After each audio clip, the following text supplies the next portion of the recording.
In the small, unremarkable town of Waverly, where the sun melted into a horizon of ordinary, everyday life, a peculiar phenomenon began to unravel one fateful week.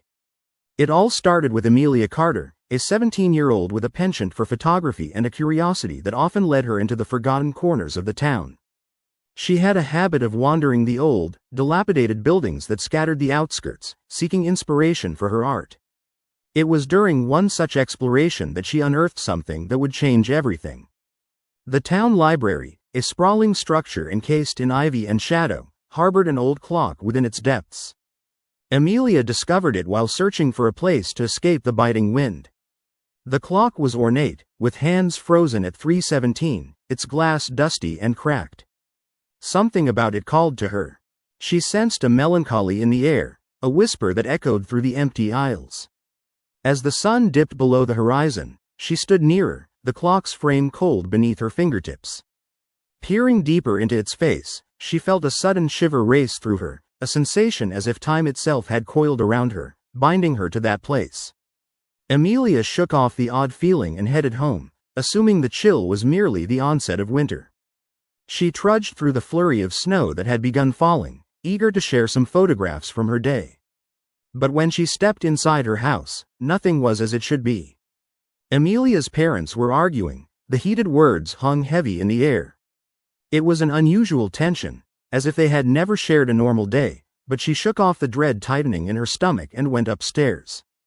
"Just another day in paradise," she muttered sarcastically, dropping her backpack onto the floor.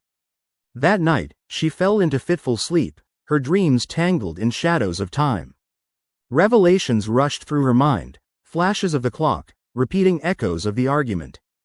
When she awoke, she couldn't shake the feeling that something was off. She shrugged it off, convinced it was just a trick of her tired mind. But the day played out in bewildering familiarity.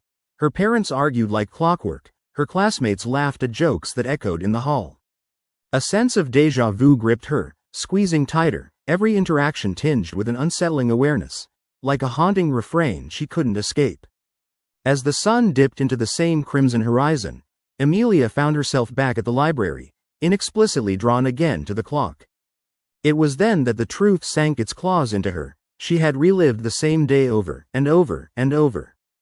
The fear twisted in her gut, a worry that clawed at her sanity. Each day dragged on in a monotonous cycle.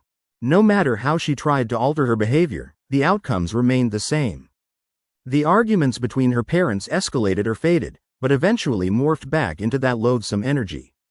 Each morning, she awoke, unwillingly bound to the clock's insidious magic. Desperation drove Amelia to seek answers, and she scoured every book in the library, now patterned by the hours she'd spent there. Eventually, she found it, a forgotten tome buried beneath layers of dust and neglect.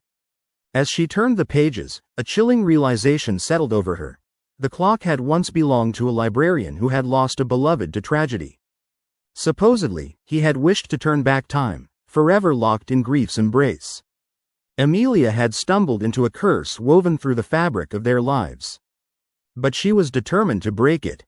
The clock loomed ominously in her mind. With each passing iteration of the day, Amelia grew weary of the suffocating weight it held over her. On the 5th day of the loop, during another inevitable afternoon, she confronted her parents about their cyclic arguments. As if the words were birthed by an unseen force, she spoke truths they had long buried within their hearts. "To pretend everything is okay doesn't make it true," she shouted, her voice slicing through the tainted air. The silence that followed was palpable, saturating the space with warmth. For the first time in what felt like an eternity, her parents paused, their eyes downcast as realization settled in. But it was in that moment of vulnerability that the clock chimed, sharp, echoing, with an unholy clangor that left a chill against their spines. The winds shrieked, rattling the windows, and the lights flickered ominously. With a deafening crescendo, the clock hands moved forward, breaking the long-standing loop.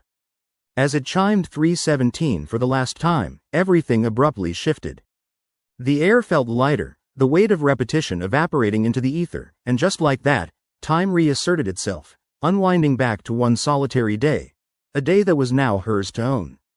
Amelia breathed in the sweet, fresh air of freedom, knowing the shadows of the clock could be vanquished if only they faced their truths, revealing the warmth hidden beneath layers of frozen time. Her life was still uncertain and fractured, but it was finally moving forward, and there was nothing more terrifying or exhilarating than embracing that unknown.